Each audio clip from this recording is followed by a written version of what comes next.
Okay, so welcome everyone to this meeting of the Verifiability seminar series. And first, you are being recorded. So this meeting is being recorded. If you don't want to be in the recording, then yeah, just don't say anything and don't turn on the camera. Otherwise, it will all be recorded and put on YouTube. And yeah, it's my pleasure to introduce Mohammad Mousavi, who is the speaker today, and he's usually hosting these talks. He's a professor in data-oriented software engineering at the University of Leicester, and he's the reason that we are all here because he brought together the people behind the verifiability node and led to the successful funding of this node. And he's also the PI of the node and a work package leader for the verification of cyber-physical systems. And now we're going to hear about his interesting work. Thank you very much. It's very humbling, the introduction. So I hope I can live up to the standards you set. Before I start, I should thank all people who were involved in this work. So this is joint work with many people, and it started about 2 years ago when Raina was still with us. In the meanwhile, Raina moved on to Saarbrücken, and Maciek moved on to Sheffield. So I would like to thank them for the collaboration, but also it is the result of collaboration with Holger Hermans from Saarbrücken and Sebastian Beaver, who is Holger's PhD student. And also, as you see, this research evolved quite a bit. So we had the pleasure of collaborating with people in powertrain engineering at a research institute in Saarbrücken as well. They were very helpful in organizing all the practical testing that was involved in this work. So I would like to thank all of them. The credit goes to them. The presentation and the mistakes in the presentation are certainly mine. I also appreciate if you ask your questions during the talk. So if at any point you think something is unclear or you would like to know more about something, just stop me there and I would be happy to engage in a lively discussion with all of you. Before I start, I give a very short introduction to our group. So we do something called Trust in Autonomous Systems, and our work has a mission. Our mission is to apply a rigorous analysis, meaning applying mathematical techniques to ensure safety and also establish trust in autonomous systems. And because trust is a keyword both in this project and also in our mission statement, I would like to spend a slide on clarifying what we mean by trust. Trust is about users' belief that a system is both helpful and safe, particularly in very challenging scenarios where the user has uncertainties about how the system behaves, and also it is a difficult scenario for the user to handle. So if the system turns out to be helpful, for example, when a car is about to crash, right? If the user finds out that the system is helpful and safe in such scenarios, then the user is likely to trust that system. There has been a lot of research in the recent years about trust, and people have found different contributors to trust. One contributor to trust is technical transparency. So if the intention of the designers is clear to users, that is likely to increase the trust the users have in the system. Also, if the system can provide human-like explanation of what it does, that is also likely to improve the trust of the users. If there is sufficient evidence of safety and security, especially in a form that the users can understand, that also can improve the trust of the users. And finally, if the user communicates the system communicates with the user in a human-like fashion, for example, using a human voice, or if there is a human body, so if the system is anthropomorphic, as they call it, this is also likely to increase the trust of the user. So there are lots of different factors that contribute to trust. What I will focus on today is mostly about technical transparency, but it very lightly touches upon aspects like explainability and safety to some extent. We have been doing a lot of different projects around this concept of establishing trust. One project that we have been carrying out, I think it's now about maybe 8 to 9 years that we have been carrying out this project with people from the Netherlands, from Eindhoven University, from Sweden, and from Brazil, is to look at connected and autonomous vehicles. And we looked in particular into using conformance testing, which is the area that I do most of my research in establishing safety of the protocols being used in connected and autonomous vehicles, in particular for connected platoons. One recent result that we got is about a vehicle-to-vehicle communication protocol that has been standardized, and we looked into the parameters of that protocol, tested it quite extensively using search-based testing techniques, and found out that there are certain parameters that are standard, that are in the standard, but they're not optimal for safety. So the goal of this whole research has been to increase trust by improving safety and also the performance of the protocol. And this particular protocol is called the Basic Awareness Protocol for Connected Vehicles. So that's one project that we have been doing in this domain. The other project that will be the subject of the remainder of this talk is about particle emission and an environmental effect of cars. So the idea is to build technical transparency into the validation and verification process of cars, in particular in the particle emission test, by using techniques such as conformance testing and combining them with machine learning. What we have been doing, and I will talk about that extensively throughout the rest of the talk, is to use real data. So we used emission data from real cars. Actually, it's a car belonging to one of our colleagues in this project. We analyzed that data using conformance testing, which I will introduce very soon. And we searched for those scenarios that are likely to increase the possibility of finding cheating behavior in such cars. So you know that Volkswagen has been subject to legal actions because of their cheating behavior for their diesel cars. Unfortunately, this may not be only confined to Volkswagen, but other manufacturers may be performing very similar type of practices. So what we were doing was to take another car and develop techniques based on conformance testing, and later using machine learning to find cheating behavior in those cars, and I will report about that. So that's we call anomaly detection or doping detection, and I will introduce that quite extensively throughout the rest of the talk, and this will be the subject of the remainder of this talk. So to summarize, what I was saying was that our focus is in establishing trust in systems, in particular in autonomous systems. Conformance testing is one of our main tools for establishing that, but there are many other tools which I will introduce in the next slide, and we try to combine these tools to establish trust, mainly through technical transparency and also providing evidence for safety, security, and also providing explanation of the decisions that these cars make. There are several publications related to what I present here.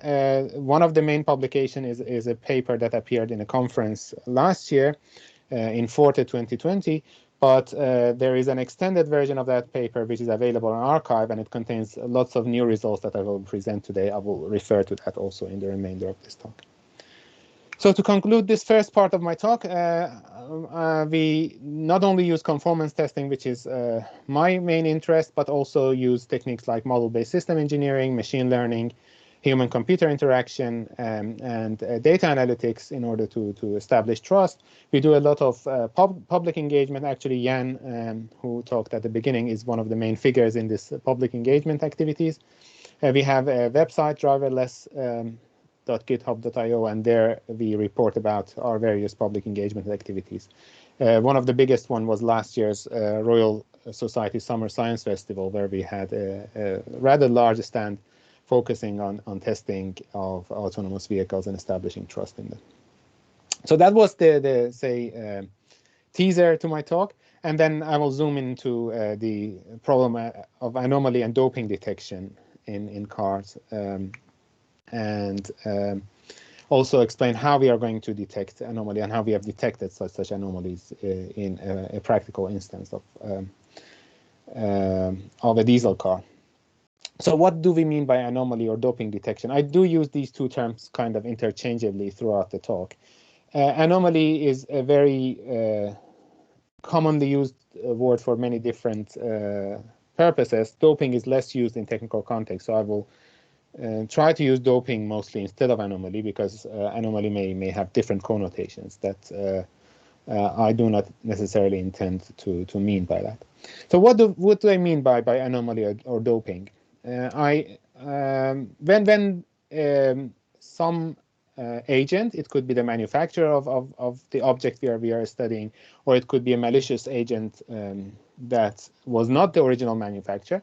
When they smuggle some piece of code or some component into that object in order to change its behavior against the user's intention and interest, then I call that the system is under doping or shows anomalous behavior.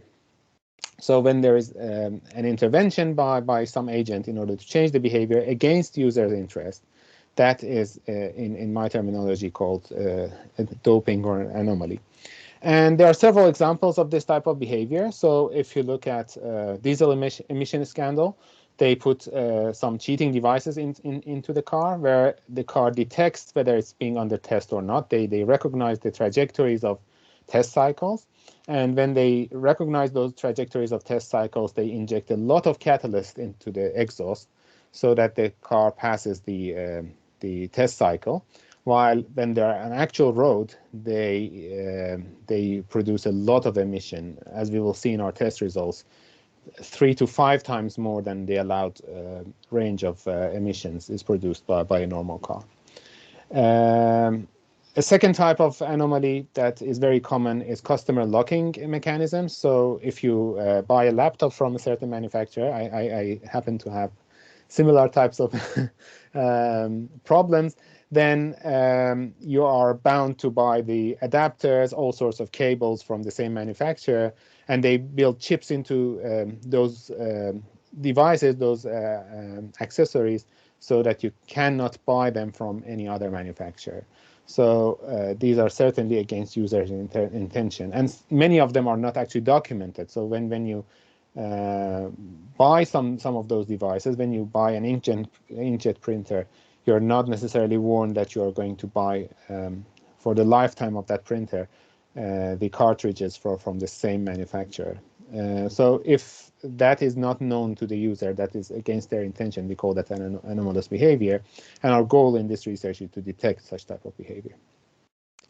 A third instance, and the last one that I would like to mention is those malwares that, for example, mine cryptocurrencies on your mobile phone. So there are lots of apps that pretend to be, for example, game apps.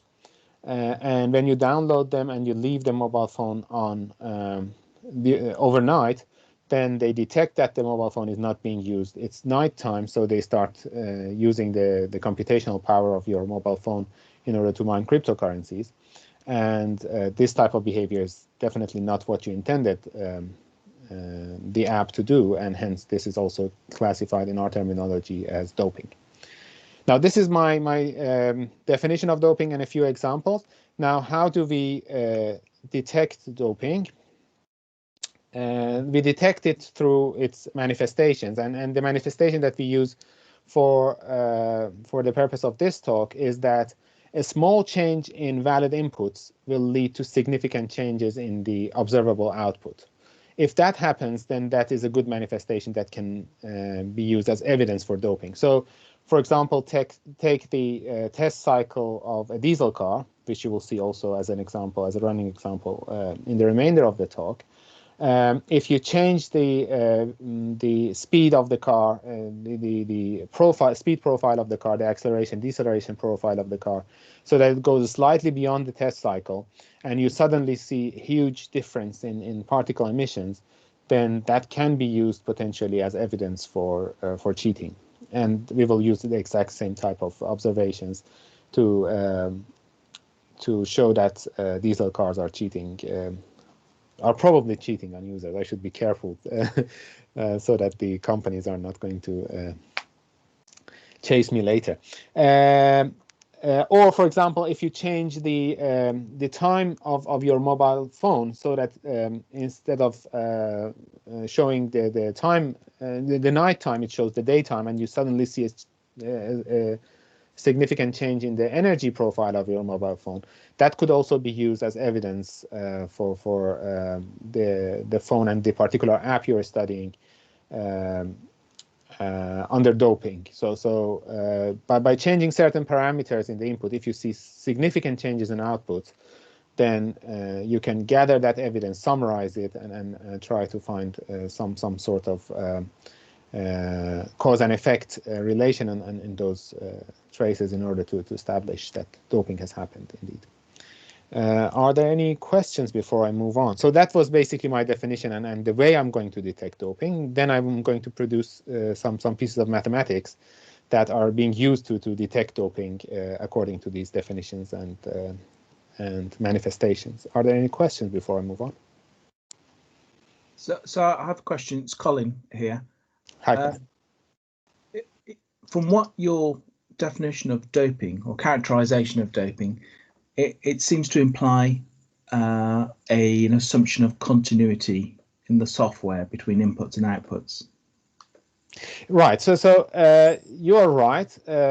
Whenever you see a manifestation of doping, typically you have to check it also with the user whether this is the natural thing that they expect, that a certain input goes beyond a certain, say, a certain limit, a certain partition of inputs that were considered the same, and hence the output is different, or they belong to the same pocket of behavior, and hence you shouldn't see that, and it should be taken as a doping case, right? So you should have a verification or a validation of your doping result by a domain expert to see that continuity assumption that you had for the range of valid inputs is valid, and indeed this can be presented as a case of doping. Okay, thank you.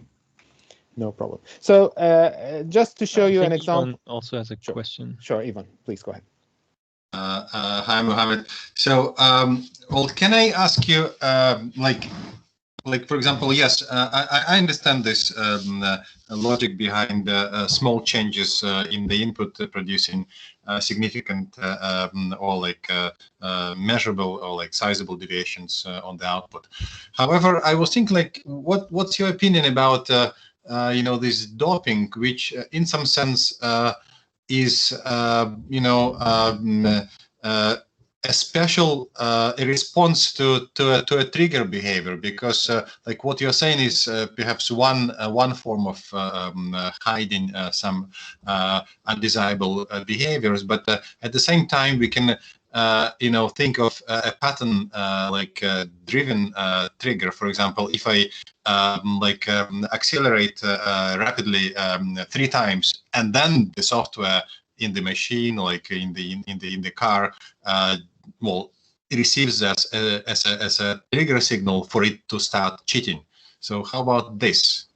Yeah, so I think that's a very interesting question, and the search for those inputs that trigger the doping is a difficult problem, right? So the objective that should maximize through that search are very interesting subjects for research. Yes. So I think that also maybe relates to some of those things in adversarial attacks and things like that. We haven't done the case, yes, because I was just trying to say next that because in principle I think we can prove something that one can hide these sort of triggers from a tester, and those triggers won't be detected at all. With high probability, of course, but That's right. But what happens is that in most of these cases, actually the agent that smuggles those components into your system, they want to use that for some purpose, right? So if the system only once every every 10 years turns on the Bitcoin mining part of the app, that is of no use for the malicious agent, right? So it happens that in many of these cases, the doped behavior is triggered rather often in the system. So of course, searching for that behavior should be a very intelligent search, so that it leads to the doping case. But because it's not a very rare situation, typically, because they try to use that for some purpose and try to use that quite often, then it's not very likely that you do hit that if you use an intelligent search. But you're right, there might be a very rare case that they put a backdoor, for example, a security backdoor for some malicious. That's it. Yeah. Then that's more difficult. Yeah, you're absolutely. Yeah. So. Thanks for both questions. So now, just to clarify what I meant, suppose I have a cycle here, and the gray cycle is the valid test cycle of the car, and then I have this dashed red cycle. So by the way, the y-axis is velocity and the x-axis is time, right? So this is a speed profile of a car on the test. And suppose I deviate slightly, very slightly, with a small amount of epsilon from the test cycle in the speed profile. And I suddenly, when I move to the emission profile, I see a huge jump in the amount of particles that are being emitted by the car. Then that is likely to be an evidence for doping. And I should quantify this. So I should I think also that was part of Colin's question. I should quantify how much deviation within that speed profile is reasonable and how much is not. And that's why I use these epsilon measures to compare the expected output, which is within the reasonable deviations, and what can be considered as evidence of doping. So whatever notion of doping I come up with should have some quantitative measure of quantifying how much deviation is acceptable, how much deviation is beyond reason, and should be considered as a case for doping. Likewise, I could deviate in time. So I could, for example, delay the speed profile a little bit, backwards or forwards, and then measure the emission profile. And if I suddenly see a change, then that could also be considered a case for doping. And the combination of this time and space deviation is a very powerful technique that can easily mislead the cheating devices. So that's what we have been doing in our research, finding small deviations in time and space. I will show you several examples of those. That will basically confuse the cheating devices, and hence they won't detect that they are under test, and then you will find interesting cheating behavior as output.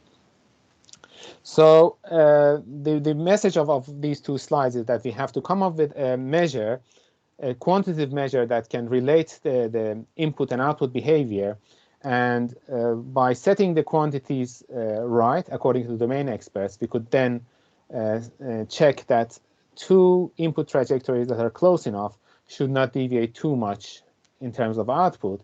And the tool that I use for establishing these notions of closeness is called conformance. So I use this notion of conformance testing as my say hammer to check for doping. So let me explain what conformance testing is, both in terms of a practical setting and in a theoretical setting, and then I will instantiate that with a couple of different notions and a couple of different mathematical theories that could be used to reason about it. So up in this figure, you have the practical setup for conformance testing. It starts with a test model. A test model could be basically the speed profiles, for example, right? The different speed profiles. You generate test cases from them. So you put the car in the test according to the specification of those allowed testing profiles. You run them on the system on the test. You gather the data. You compare the outputs, and then you check whether the outputs of close enough inputs do conform to each other or not. And once you detect that outputs are too far apart for close enough inputs, then you have a case for doping.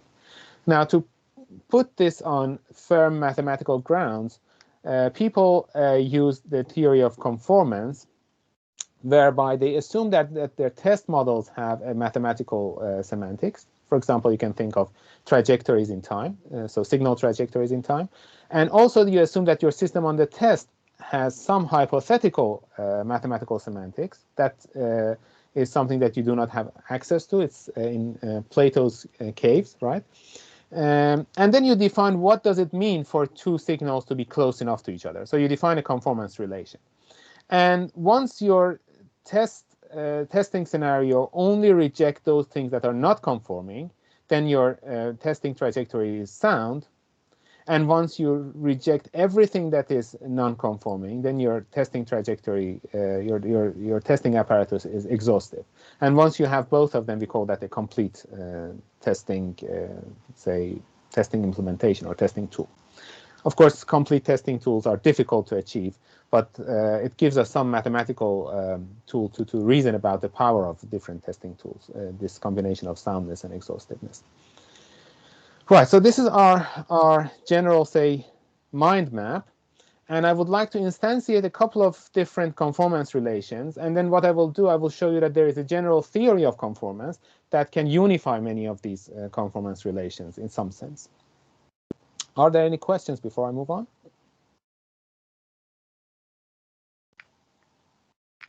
Okay, if there are no questions, then I would like to mention two notions of conformance. Unfortunately, I forgot to put to give credit for people who came up with these notions. So the first notion is called tau epsilon conformance, and it's due to people at Arizona State University. Hossam Abbas and Georgios Phinakos were the two people who came up with this. It's a very simple notion. It says two signals are within tau epsilon vicinity of each other, or tau epsilon conforming to each other, if for every point that you pick in one signal, there is another point in the other signal that is not more than tau time units apart from the point you considered, and not more than epsilon unit in value. So, for example, take this red point in the blue signal. The blue signal conforms to the black signal if for every point, including this red point, there is a point in the black signal that falls within the box that is 2 tau wide and 2 tau long and 2 epsilon wide, right? If for every point in the blue signal you can find the corresponding point in the black signal, then these two signals are tau epsilon conforming to each other. So that's one notion of conformance, which is useful. We actually use it also in our theory, in our tool, but it has some very peculiar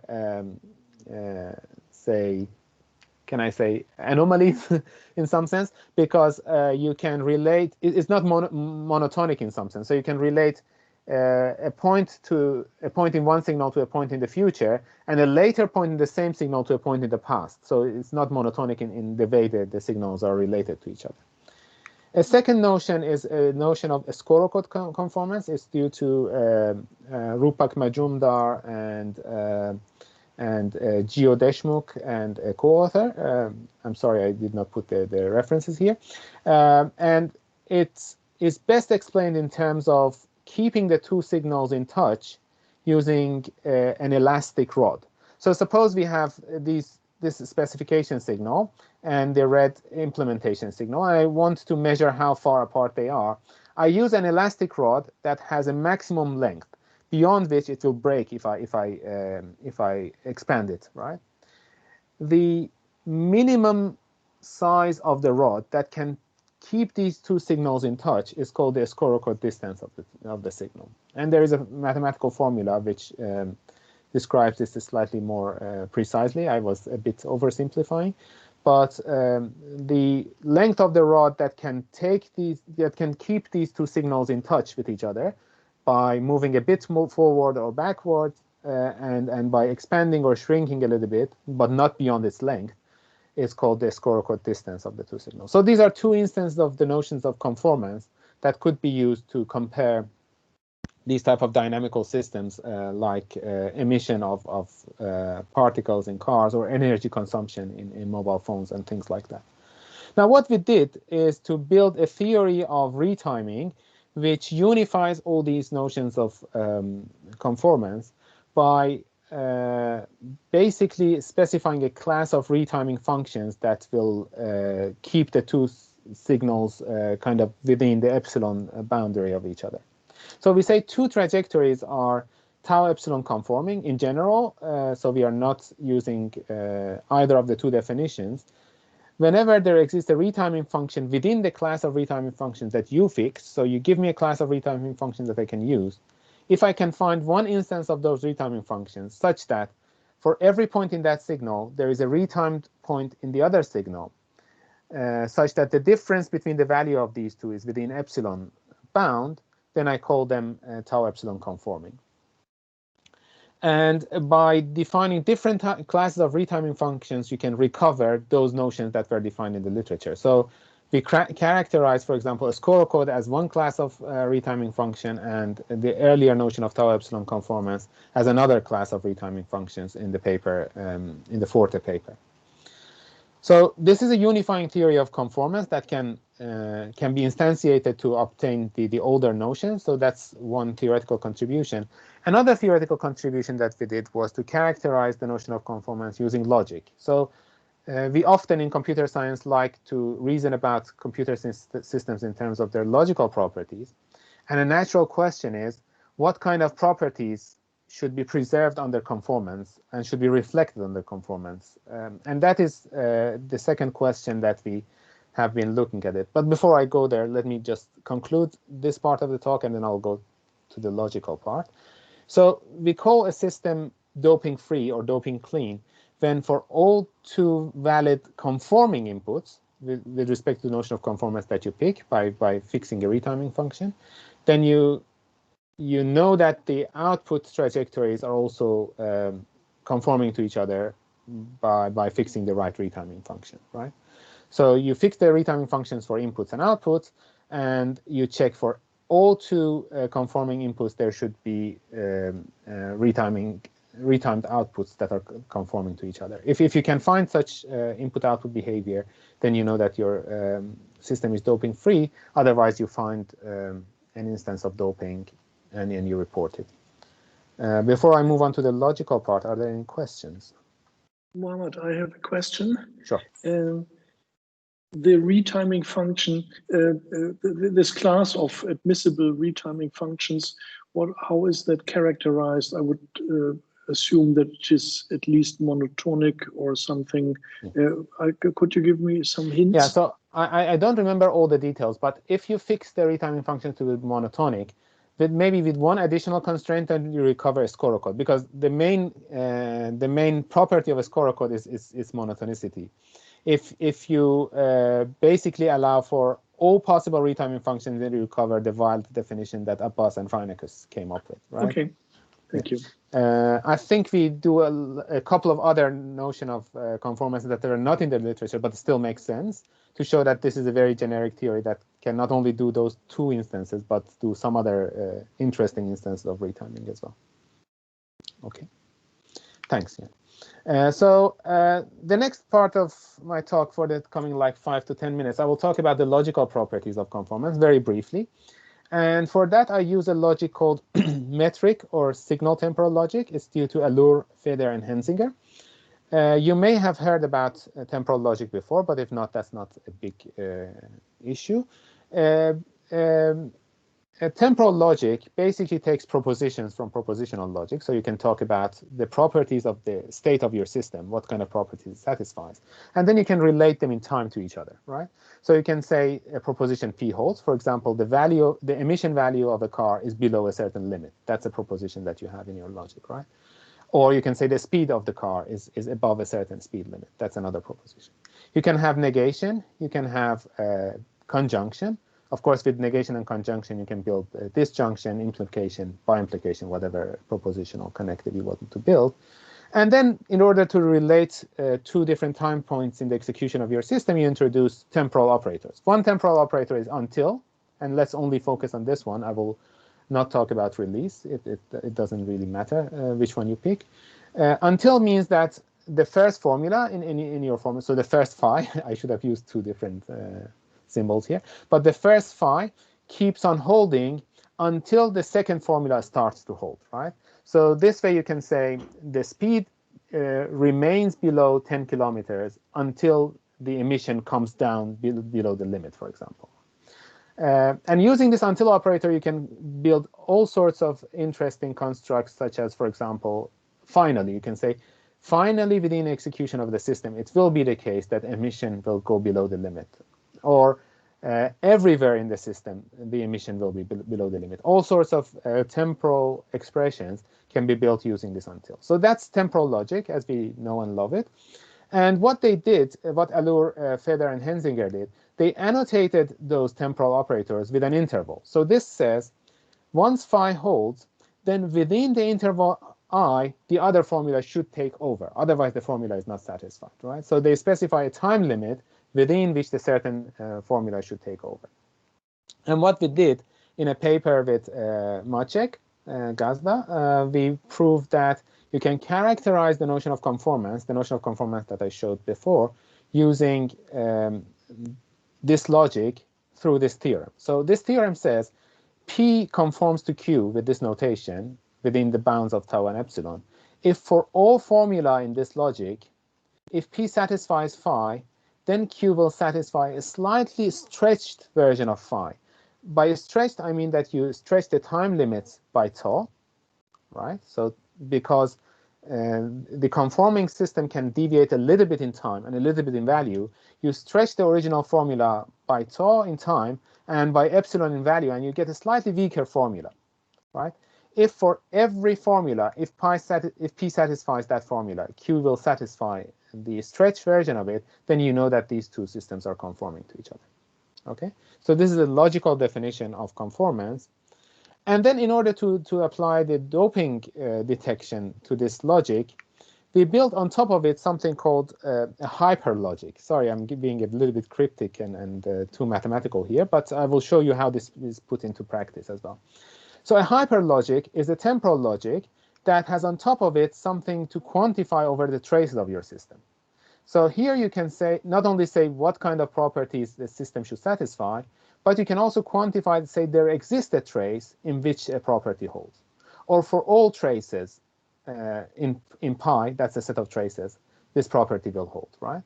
And what we do when we do doping detection, we pick two traces, and we say, if these two traces are close enough in input, they should also be close enough in output, right? So that's why we need this extra layer on top to talk about the existence of those traces and the relation of those traces to each other. So that's the layer that we build on top of signal temporal logic. We call this hyper STL. And we need a slight extension as well. We introduce a new operator that freezes the time and gives it an index. So this star I phi means that remember the point of time that I've just seen and record it with index I, so that later you can refer to that point of time and then say that, for example, the amount of time that has passed since I've frozen time is not larger than tau time units, for example, right? So there is this freeze temporal operator that freezes the time at a certain moment, records it in an index, and then later you can refer to the time in that index and compare the value of signals with respect to that index, so that you can check that the points of time are not too far apart, and the difference of values from that point to this point are not very different. So these are the two extensions that we needed to add on top of signal temporal logic. One is to quantify over traces, and the other one was to freeze time and record time in order to build a logic that can express doping cleanliness. So then what we did, if there are any questions about this logic and its particular constructs, I would be happy to answer, of course. Quick question is, do you know anything about whether this logic can be used for model checking, or is it impossible, or? Right. So in discrete settings, there is a lot of research. This is relatively recent logic, right? So even in discrete settings, a hybrid LTL is relatively recent. I think it's not more than, say, 10, 15 years old, if I remember well. For example, Finkbeiner and his group in Aachen, am I right? Or are they in Saarbrücken? Saarbrücken. Yeah. They have been working on this for about a decade, and they have their own model checker for hyper LTL. The extension of say signal temporal logic and metric temporal logic to hyper setting is very new. So we actually had to come up with our own extension for this purpose, because the other extensions, the other alternatives were not suitable for this purpose. There is a monitoring tool, runtime monitoring tool, which we also kind of build upon the ideas for doping detection, but there is no model checker, as far as I know, for the valued signals.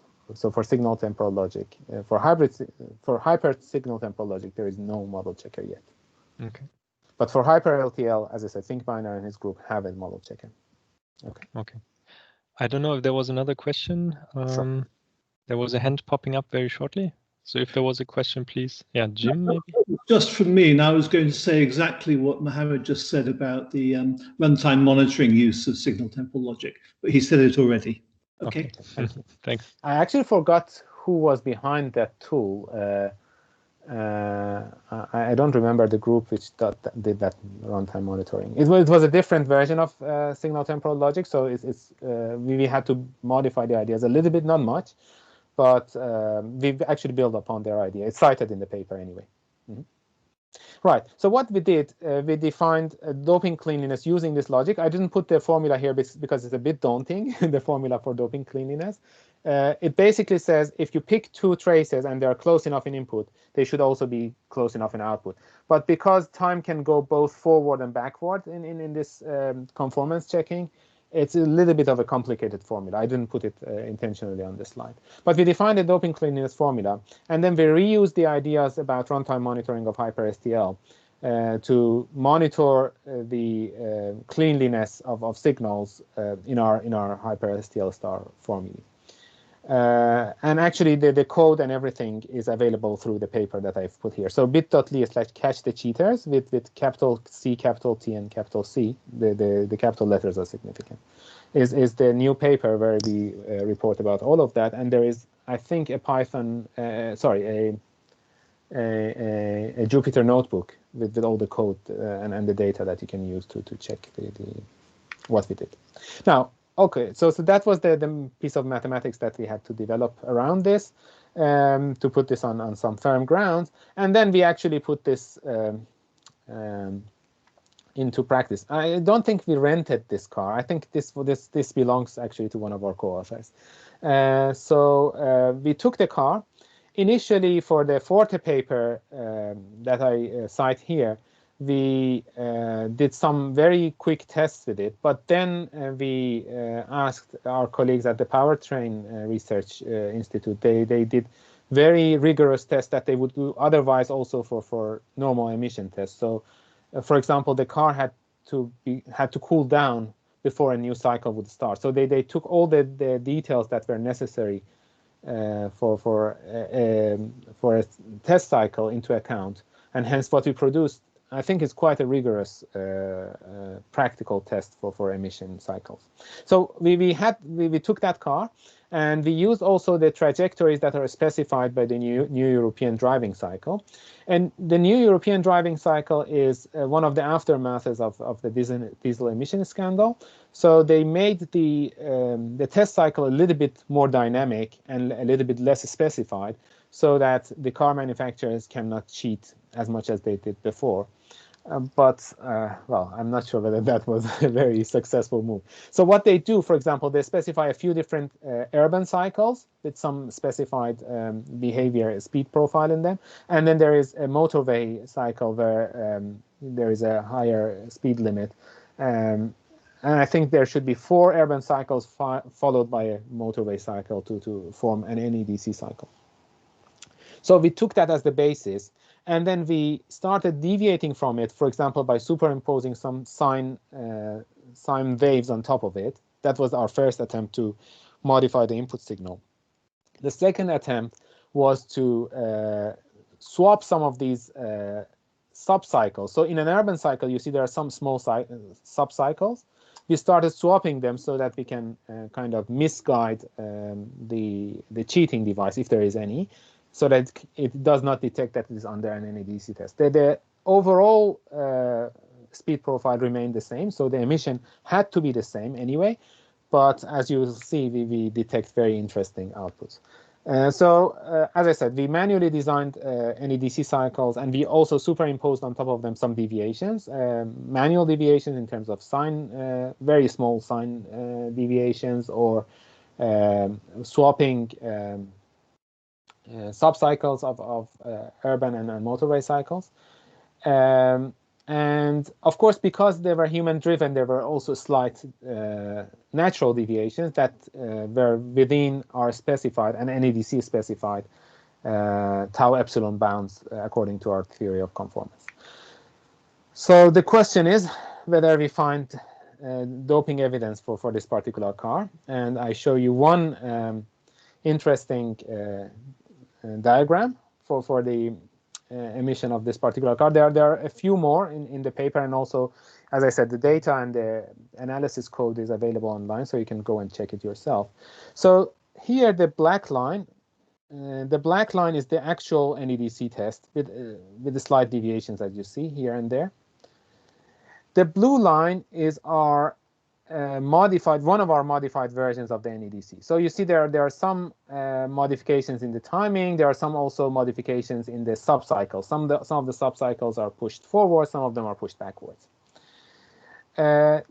The orange line here is the actual emission of the car under the NEDC cycle, right? By the way, the emission of the car, I think, should always be below 80 milligrams per kilometer, if I remember well. That's the measurement they use. Yes, it's 80 milligrams per kilometer. So this car should not be allowed on the road at all, because even under the usual NEDC standard test, it produces up to 182 milligrams per kilometer. But okay, that's only twofold.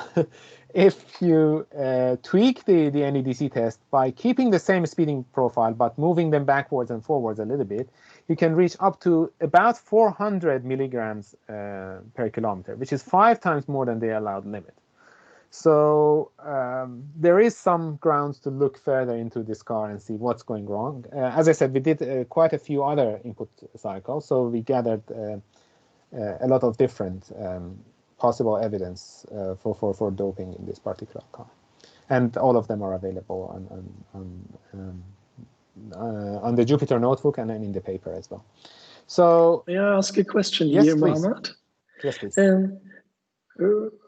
Just as a side remark, I find that very interesting. Thank you very much for presenting this. But what you are doing here is a sort of a hybrid version of what is known as mutation testing. And now the question is, for this hybrid setting, do you already have an idea how you can determine whether you have tested sufficiently many mutations? So the honest answer is no. I think mutation testing for hybrid systems is quite new. There are very few papers on it.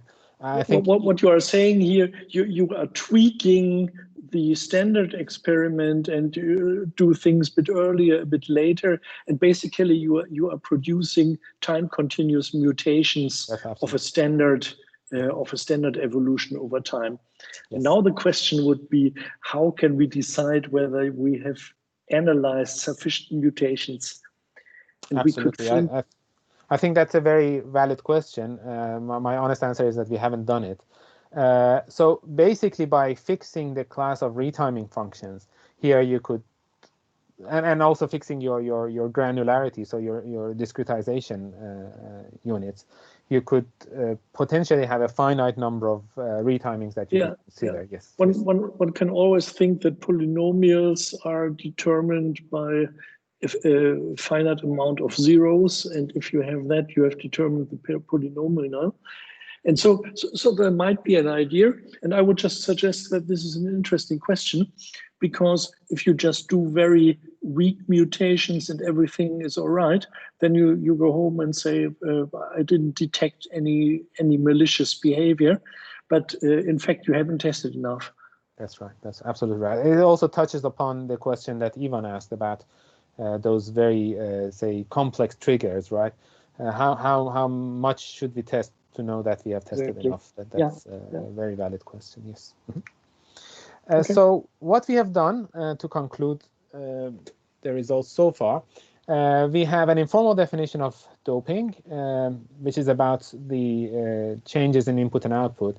We have made it a bit more formal through the retiming. Well, a bit. We made it formal through the notion of retiming, and we believe that the retiming functions give us a very uniform definition of conformance that can be instantiated in many different ways. We also gave a logical characterization of conformance in terms of an extension of signal temporal logic. And we built a runtime monitoring process on top of that. And we applied it to the diesel emission scandal, and we think we have found interesting answers, interesting evidence there that could be investigated further. It is also very interesting to see how the manufacturers react to these type of evidence. So we have had a past case where the manufacturer asked us to bring the car back to the workshop so that they can fix the problem we have found. And yeah, when we asked them, can they explain this behavior, they said, could you explain how you have done these type of tests and stuff, which is available in the paper. So I don't know where we will, what this will lead in the future. I think the question that Jan and Ivan asked are both very interesting questions. We have so far used some sort of very basic handmade heuristics to tweak the input signals, and we need to do more intelligent search to find, to have some sort of guarantee or claim of adequacy coverage that we have searched enough, right? And we have searched also in the right directions. We don't have that yet.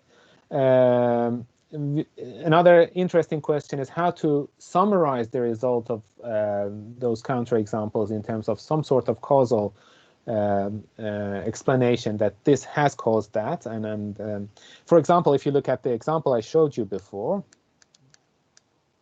you see a sudden jump in the amount of NOx emission somewhere halfway through the test. So we could potentially, by tweaking the signals back and forth, we could find an explanation what caused that jump, what kind of misled the cheating device, if there is any cheating device in this car, to characterize this as a normal driving scenario and led to this amount of extra NOx emission, right? So I think providing explanation for these type of counterexamples is another interesting area that we would like to look into, and we are actually looking together with colleagues at King's to see whether we can provide a theory of causal explanation for such systems. So I think with that, I would like to conclude the talk. Thank you, and receive any questions that you may have. Thanks a lot for the talk. Yeah, I think we have a question by Colin. Hi, yes. So control theory engineers, they struggle to try and make their systems stability issues and continuity anyway. So my worry about this work is whether you would be swamped by false positives. So it's not actually malicious behavior, it's just shortcomings in the control system. Yeah, so I mean, this works only for systems that are designed to be stable in some sense, right? If your system is unstable, for example, if it's very early phase of the design, probably you're not going to look for anomalies because you're probably using this theory in a completely different way than what we are using. So here we are looking at a system that is designed to be stable, and then you're looking for instabilities that are because of the malicious doping behavior, right? I don't know whether I answered your question, but what I'm saying is that... Yeah, that's interesting. So it leads to one about characterization of the types of systems which this will be effective against. But I'm still, it's an open question, I guess, in terms of how many of these types of anomalies you might detect are actually just due to the fact of the implementation the way it is, rather than cheating systems? Well, I mean, for example, in this particular case, the system should never behave like this regardless, right? So the system should never be allowed to produce 400 milligrams per kilometer anyway. The limit is 80. So 400 is fivefold more than what is allowed, right? I agree. It's the interpretation of it being malicious behavior rather than undesirable behavior, I guess.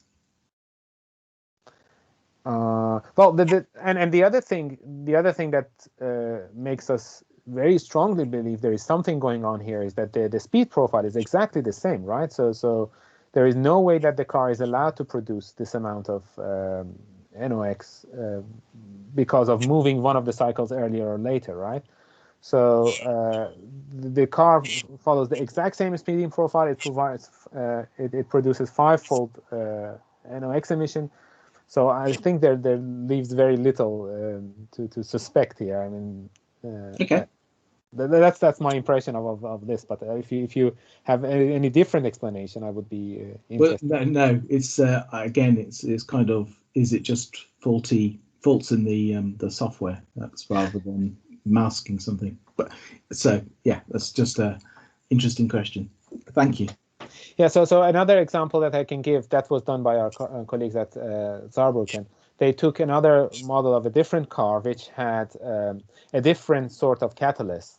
And what they detected was that once the catalyst went below a certain limit, they actually stopped using it because that would force they would reduce the use of that catalyst because that would force the driver to bring the car to a workshop before its service time, and would produce a lot more NOx, right? So I think with observing more signals, you could also exclude different options as well. So by having access to the level of catalyst in that car, they could check why they are doing more. I think in this case, probably because the device mischaracterized this test cycle. It thought it's not under test anymore because it doesn't look like a normal NEDC cycle. Okay. But yeah, that's the current explanation that I have. I'll leave others to ask some more questions. Yeah, we have another question by Burkhard, I think. Yep. Hi. Great talk. Really interesting also, coming from the country. Yeah, I would be interested to hear whether this makes a legal case or not. Yes, indeed. I mean, but I think following up a bit from Colin and connecting it to the previous question, when was enough testing done? One of the things we did a long time ago when we looked into detection on online fraud was to start with at least some reasoning of what should we expect from the attacker? What would be sensible from the perspective of a fraudster? And that ruled out immediately lots and lots of tests that we could also have done. They might have spotted mistakes, but they wouldn't have spotted or just spotted fraud, simply because you know what the adversary wants. And in your case, for instance, they definitely want lower emission rather than, for instance, higher than is real. So it might be that you can reduce the number of possible tests if you really are looking for criminal or for fraudulent activities rather than just malfunction, by ruling out certain types of scenarios because they wouldn't make sense from the perspective of the attacker, whereas others, simply because we know what they are interested in, what their targets are, what their capabilities are. So it might be a way of getting a little bit of a handle on how much testing is needed. I think that's a very good point, and I think it touches upon, again, several questions that have been asked in the past, right? When can we claim that we have tested enough, or how we could direct the search for a test? I think your input could be used to direct the search in the right direction, yeah? Thank you. So it's very good to have people from the governance node also, so that they can provide input to all this research. Good. We have another question by Feyan now. Yes, I was wondering, Mohammad, whether your test was long enough. and the behavior was natural enough that it is really representative for normal behavior. Yes. So in this case, this was quite easy because NADC has a very specific description of the test cycle, right? You should do 4 airband cycles followed by a motorway cycle. I think they call it the highway cycle or something like that. And the length, the speed profiles, everything is fixed. Even the deviations that are allowed by the driver are fixed. So there is not much room to deviate from, and the car should be left to cool down overnight, I think, before you can do the next cycle. So lots of parameters in testing were already fixed in the NDDC cycle. I think in other cases, it might be more challenging. This is a highly standardized type of test that we are doing here. But if you do a mobile phone test, then probably the parameters are much more variable. Okay, and if the NO2 triples or quadruples, what happens then with the petrol consumption? Oh yeah, so I think the same question can be asked about the fuel consumption. Many of these devices, including cars, are not only cheating in terms of their environmental impact, but they're also cheating in terms of the values and the signals they advertise. For example, what they advertise about fuel consumption can basically never be reached in practice, right? So you could also do the same type of test to reveal when the car is actually going far beyond the advertised fuel consumption limits. And you could also turn this test into the positive side. So if you don't want to play against the manufacturers but help them, you could also help them build profiles that are more environmental friendly, more fuel effective, right? So the same type of technology could be turned around and work together with the manufacturers to ensure that they are not as destructive as some of them are currently. Thanks. Okay, thank you. There is a question by Greg. Yes, thank you. Thanks, Mohammed. Really interesting talk. And I'm working in the area of CAVs, autonomous vehicles, and I got sort of 2 questions. The first is whether you think you can apply a technique like that to something more complex, like a CAV. Say an example might be whether you could detect whether the vehicle's being sort of under cyber attack. And then more of a technical question on, I don't know if you covered this, how you might find the values for eta and tau, whether that's done empirically. Thanks. Sorry, I didn't catch the last sentence. Could you repeat that again? Sorry. Oh, sorry. I was just asking how you find the values of eta and tau, epsilon and tau, sorry. Okay, so for the first part, we did some experiments with CAV, not for this for this type of objective, but for assessing safety. Of course, we looked at connected autonomous vehicles. I talked very briefly at the beginning of the talk. We looked at things like packet collision and the effect of frequency of packet transmission for vehicle-to-vehicle communication and stuff like that. I believe, I'm not an expert, but I believe we could look into security scenarios there as well, and then see whether things like, say, denial of service attacks, which are very similar to packet collision, could be detrimental to safety, and in what situations they could be, things like that, right? So in principle, we haven't done it, but we could look into that, and I think that the technology could be used there. Of course, when we do it, we will see that we need to develop new ideas and new algorithms there as well. But we have tried some aspects for security. We haven't done it. We could try it for sure. The second question, tau and epsilon are very much domain dependent. So even tau and epsilon for input can be very, very different. It can be even from a different dimension than the tau and epsilon for output, right? So here we are talking about inputs that are speed profiles and outputs which are about NOx emissions. And again, fortunately in this domain, because it's a highly regulated domain, you have very well specified values for those input and output profiles and how much deviation is acceptable according to the test cycle. So we are bound by the regulation. But in general, it's domain knowledge that says how much deviation would not take you to a different region of behavior, right? Okay, yeah, that makes sense. Thank you.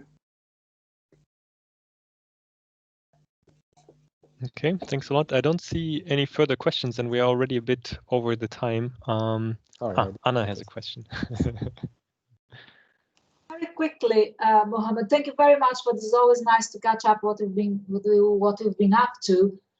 Can you briefly tell us how you see us using this work or taking advantage of this work in the work plan for the verifiability node, please?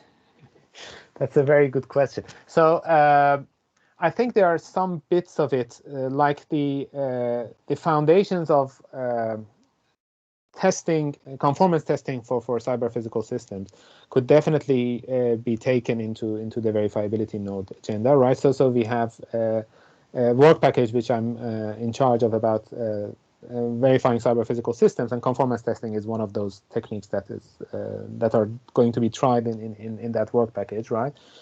So the algorithms, the search algorithms that we developed, the input generation algorithm that we developed, the conformance analysis algorithm that we developed could feed immediately into the verifiability node. The other piece of work that I'm very eager about, and I hope we will be able to wrap that up very soon, is providing causal explanation for these type of failure scenarios or anomalous behavior, right? So if we can come up with an explanation by summarizing the different behavior that we have seen, we can say with some degree of rigor that this change in the input has caused that change in the output. That is a very powerful type of explanation that we can provide as the result of verification. So I think this is also something that will immediately feed into the verifiability agenda, because our aim is to connect different tools and provide translations of the results of verification. And I think causal explanation, explaining the counterexamples, the failure scenarios, is a very important tool for informing different parts of the design, right? I don't know whether you agree with these two observations, but I think these are two possible inputs that we could provide. One is the conformance testing algorithms and conformance analysis algorithms, and the other one is causal explanations.